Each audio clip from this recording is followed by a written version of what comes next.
the start of week 3 here at the farm, and my project for this week is to build a bonfire pit.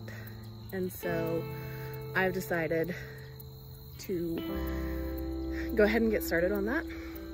And what I've done is I've taken the spot that I wanted, I marked it out, and I've started digging. As you heard from Ian, we don't have all the big tools, so we're doing with what we can. A week 3 undertaking, my bonfire pit. And yes, I am aware there's a tree right there, but we are going to remove it to turn this space into our bonfire pit.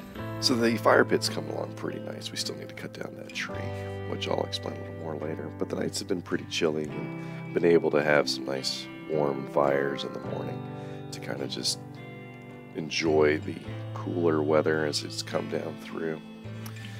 Cool thing, my mom came into town Thursday and we were able to have dinner, and she's staying here a couple of days with us. She's been helping me out with the chainsaw. This is that chainsaw we found in the trash can.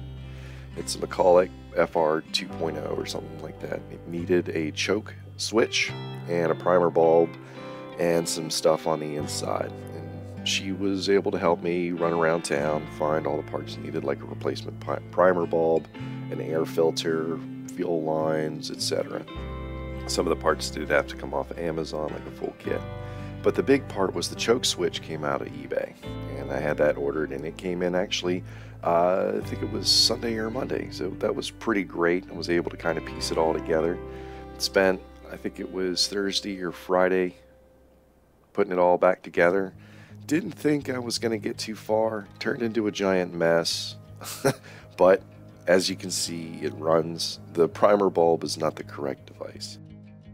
The other major hardware update we have is the brush hog. Now this is the old brush hog that my neighbor has. The gearbox, he says, needs new seals and is no longer holding oil.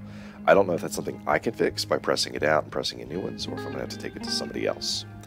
The other side of this story is I got a brand spanking new chainsaw as a Christmas gift, and I'm very appreciative of it. I did get the FR 2.0 working correctly, and we did use it, but my new steel works like an absolute champ. I don't know much about cutting down trees, and what I did know I learned off of YouTube, but apparently I forgot it. And what you'll see here is I'm making my cuts facing one direction and the tree goes the other. And upon reflection, the first thing I did wrong is I cut the back half, or my back cut, lower than my front cut. That was a huge mistake.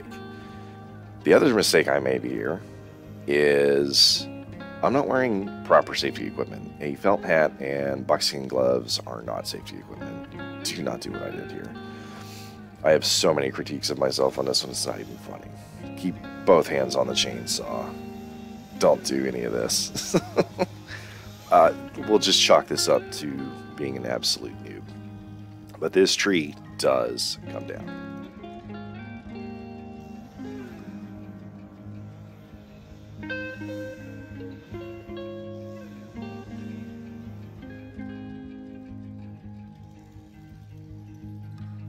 I did make an attempt at splitting the tree lengthwise to make some fence line the old school way, but you're supposed to wait for dry wood, and apparently my hammer work is absolutely garbage. Also, you don't use this kind of wedge. That is a tree felling wedge, not a splitting wedge, and I just end up making firewood. But you live and you learn, I guess. At the end of the day, we ended up having a pretty good time. We were able to shoot my Henry lever action 22, have a good time, get some hits on steel. That ended up being Friday and Saturday. I was able to go hunt, Saturday morning, get some time out in the woods. Alright everybody, thanks for watching, and we'll see you next week.